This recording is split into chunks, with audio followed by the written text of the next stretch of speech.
पशुनापतये नमो नमः सस्पिञ्जराय त्विषीमते पथीनापतये नमो बब्लिशाय विव्याधिने अन्नानापतये नमो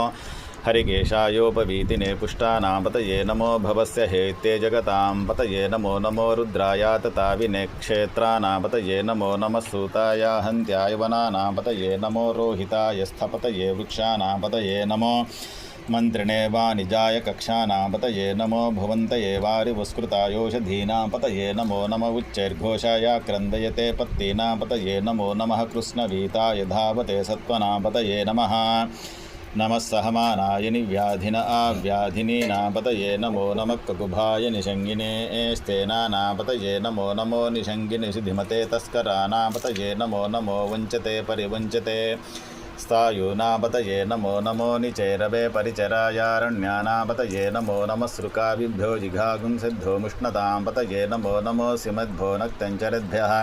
प्रकृन्तानापतये नमो नमो उष्णीषिणे गिरिचराय कुलुञ्चानां